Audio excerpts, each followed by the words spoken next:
Nagsimula ang pelikula sa flashback ng dalawang opisyal na nagngangalang Dylan at Frank na hinahunting ang ilang mga sospek. Matapos mapatay ang kanyang partner, nahirapan si Dylan sa isa pang sospek at pagkatapos ay nagising siya sa loob ng kanyang sasakyan kasama ang kanyang nag-aalalang asawa na si Ellen, isang dating Special Forces soldier.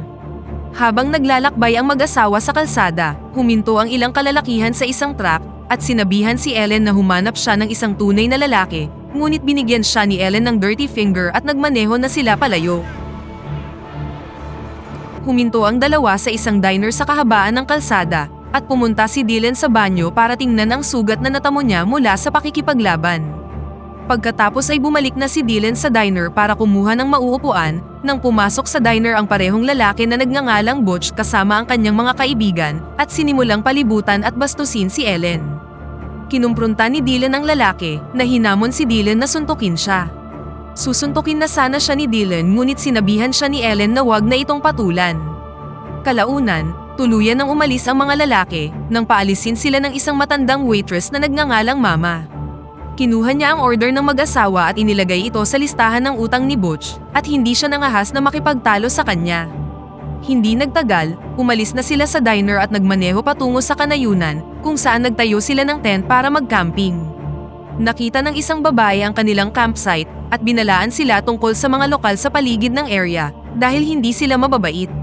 Hindi nagtagal, nag-hiking na ang dalawa at habang naglalakad sila sa kagubatan, biglang umulan ng malakas kaya sumilong sila sa tila isang bakanteng cabin. Mas pumangit pa ang panahon at ang dalawa ay nagpasyang magpalakpakan muna doon. Samantala sa isang lokal na simbahan, inutusan ng preacher ang kongregasyon na magbayad upang makapasok sila sa langit at si Butch at ang kanyang mga kasamahan ang nangolekta ng pera. Matapos huminto ang ulan at nang matanggal na ni Dylan ang kanyang tahi, sinimulan na ni Dylan na suriin ang paligid ng cabin na tila may lihim na entrance sa kung saan. Nagbabala si Dylan na dapat na silang umalis, ngunit excited si Ellen na mag-imbestiga. Kalaunan, nahanap niya ang isang secret door patungo sa isang silid na puno ng mga baril at pampasabog.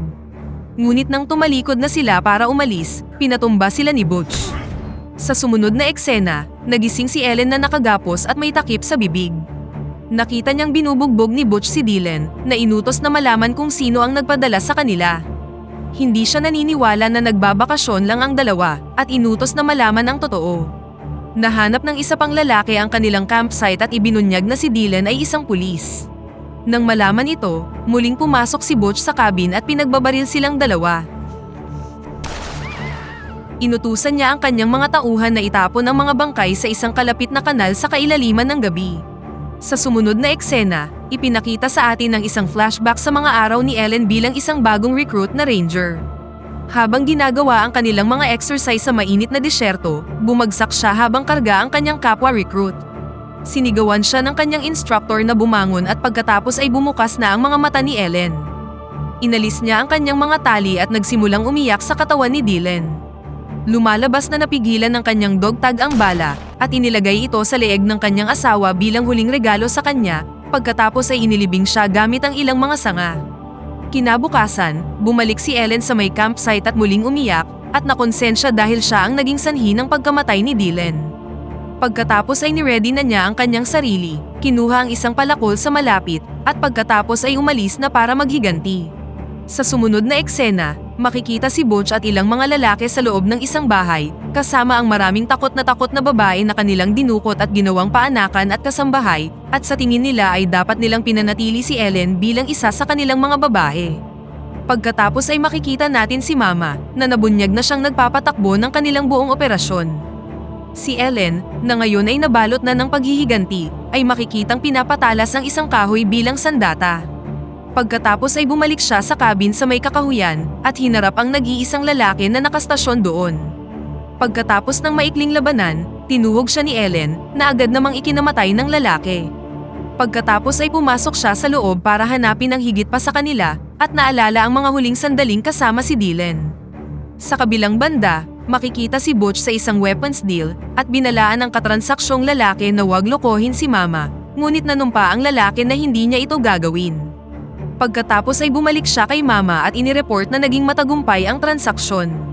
Si Ellen, na ngayon ay armado na ng isang palakol, ay pinagpatuloy ang paghunting sa mga lalaki at nahanap ang dalawa sa kanila na naglalakad sa kakahuyan. Ang isa sa kanila ay naglakad palayo para mag-jingle at doon siya tinambangan ni Ellen. Sinubukan niyang patayin ang isa pang lalaki at nauwi ito sa isang labanan kung saan muntik na siya nitong matalo, ngunit ginamit niya ang kanyang training at sinaksak ang lalaki hanggang sa mamatay siya. Ang lalaking sinubukang mag-jingle kanina ay itinali ni Ellen sa kanyang leeg sa isang puno. Inutos ni Ellen na malaman kung nasaan ang iba pa, ngunit tumanggi ang lalaki at ininsulto siya, kaya itinaas siya ni Ellen at halos mamatay na ang lalaki dito. Ilang sandali pa, pinalaya siya ni Ellen, sinugatan ng malalim ang kanyang binti, at pagkatapos ay pinayagan na siyang makatakas. Pagkatapos nito, nag-set si Ellen ng gas trail at pinasabog ang isang tanker na narinig ni na Mama at Butch mula sa kanilang cabin, at pagkatapos ay ipinadala ni Mama si Butch upang tingnan ang mga lalaking nagbabantay doon. Samantala, sinimulang i-track ni Ellen ang lalaking pinakawalan niya kanina sa kakahuyan. Makalipas ang ilang sandali, dumating si Butch sakay ng kanyang truck at lumabas upang tingnan ang kasamahan, walang kamalay-malay na sumakay si Ellen sa kanyang truck. Sinabi ng lalaki kay Butch na buhay pa si Ellen at nagmamadali silang bumalik sa sasakyan at umalis. Bumalik sila sa cabin kung saan tinulungan nila ang lalaki na makapasok sa loob.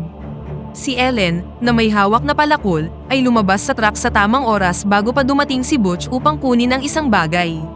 Sa loob ng cabin, pinagalitan ni Mama si Butch sa hindi niya pagtiyak na patay na si Ellen at inutusan siyang ayusin ito. Pagkatapos ay ipinadala niya ang isa sa mga lalaki upang tingnan kung sino si Ellen.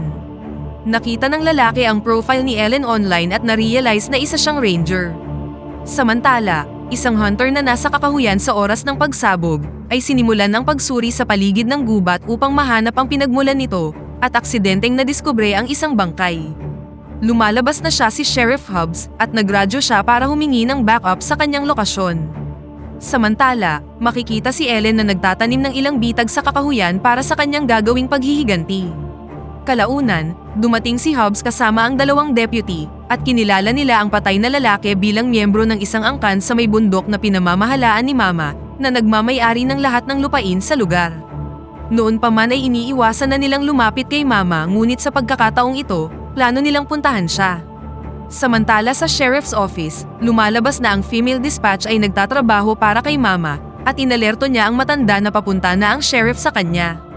Hindi nagtagal, si Hobbs at ang dalawang deputies ay nakarating na sa bahay ni Mama, at sinabi sa kanya ang tungkol sa nakita nilang bangkay. Gayunpaman, nagpanggap ang matanda na merong isyu ang lalaki at kinitil niya ang kanyang sariling buhay. Hindi naniniwala si Hobbs dahil meron itong 6 na saksak, ngunit nanindigan si Mama sa kanyang kwento at binakapan siya ng mga lalaki. Iminungkahi ni Mama na umalis na sila dahil kailangan niyang gumawa ng funeral arrangements at umalis na ang mga pulis. Nang gabing yun, si Mama, Butch at ang angkan ay nagtipon-tipon sa paligid ng apoy at nagtoast sa namatay nilang kasamahan. Kalaunan, nag-inuman ang mga lalaki at nagparty sa ilalim ng buwan. Hindi nagtagal, lasing na ang mga lalaki at natulog sa paligid ng apoy. Bumangon si Butch at pumunta sa malapit na shed para kumuha ng isa pang alak. Sa sandaling yun, bigla siyang inatake ni Ellen ngunit mabilis si Butch at nagawang makalaban. Ginamit ni Ellen ang kanyang galing sa pakikipaglaban, ngunit nahirapan siya laban sa malaking lalaki na nagawang makapagpatama ng ilang malalakas na suntok. Pagkatapos ay kinuha niya ang wedding ring nila ni Dylan na ninakaw ng malaking lalaki. Kinaumagahan, nasa compound pa rin si Ellen nang makita niya ang isang lalaki na kinakaladkad ang isang babae at ikinulong siya sa isang bodega. Habang pinagmamasdan ng isang lalaking natutulog sa may bakuran, palihim na pumasok si Ellen sa cabin kung saan nakita niya ang lahat ng mga nakakulong na babae. Sinira niya ang kadena sa kanilang selda at sinimulan silang gabayan palabas ng bakuran. Gayunpaman, sumigaw ang isa sa mga babae, dahilan upang kunin ng lalaking nasa bakuran ang kanyang baril at sinimulan silang pagbabarilin. Nagawa siyang patayin ni Ellen, ngunit napilitan silang tumakas dahil mas maraming lalaki ang humabol sa kanila. Samantala, nalaman ni Mama ang tungkol sa pagkamatay ni Butch at inutusan niya ang kanyang mga tauhan na kunin ang mga aso. Get the dogs ready. Samantala, ang isa sa mga lalaki na si Carl ay patuloy na hinahabol sina Ellen at nagawa niyang barilin at sugatan ng isa sa mga babae. Na-corner niya silang dalawa at sa tingin niya ay hindi na sila makakatakas, ngunit ginamit ni Ellen ang isa sa kanyang mga bitag na agad na pumatay sa lalaki. Pagkatapos ay kinuha ni Ellen ang kanyang baril at pinatay ang isa pang humahabol na lalaki. Nang lumabas si Mama para tingnan ang kaguluhan, dumating ang kanyang reinforcement at naghanda na para sa kanilang gagawing paghunting. Samantala, si Ellen at ang batang babae na si Emily ay kumain ng isda na hinuli ni Ellen para sa kanilang hapunan. Plano ni Ellen na ipagpatuloy ang kanilang pagtakas hanggang sa makarating sila sa highway. Humanga si Emily sa mga kakayahan ni Ellen at nalaman niya ang tungkol sa kanyang military background. Nais niyang maging katulad ni Ellen, ngunit ibinunyag niya na kasalukuyan siyang buntis sa sanggol ni Butch at tiyak na hahantingin at ibabalik siya ni Mama. Nagpasalamat siya kay Ellen sa pagtrato sa kanya na parang tao at nangako si Ellen na gagawin niya ang lahat para mailigtas siya. Kinabukasan, naghihilamos si Ellen sa tabi ng sapa nang marinig niya ang pagsigaw ni Emily nang matagpuan siya ng mga lalaki. Inatake sila ni Ellen gamit ang isang lalaki bilang isang shield at pagkatapos ay binaril ang isang lalaki sa sandaling mag-reload siya. Hindi nagtagal, dumating si Sheriff Hobbs at lumapit kay Ellen, ngunit habang sinusubukan niyang magpaliwanag, binaril si Hobbs ng isa pang lalaki na agad namang napatay ni Ellen. Tinulungan ni Ellen si Hobbs dahil sa paalang naman ang kanyang tama at isinama siya sa kanila, hindi alam na papalapit na sa kanila ang mga hunter. Nakarating ang tatlo sa makapal na bahagi ng kagubatan at inutusan si Hobbs na magtago, habang si Ellen naman ay planong akayin ang mga lalaki palayo sa kanila. Iniwan siya nina Ellen at Emily ngunit hindi nila namalayang nag-iiwan sila ng bakas ng dugo. Armado si Ellen ng baril nang marinig nila ang pagtahol ng mga aso sa hindi kalayuan. Nagtungo sila sa may ilog upang lituhin ang mga aso, ngunit nakita ng mga lalaki ang bakas ng dugo at alam nila kung saan sila patungo. Sa pangunguna ng mga aso, kalaunan ay narating ng mga lalaki ang pampang, ngunit wala silang nakitang palatandaan ng sinuman.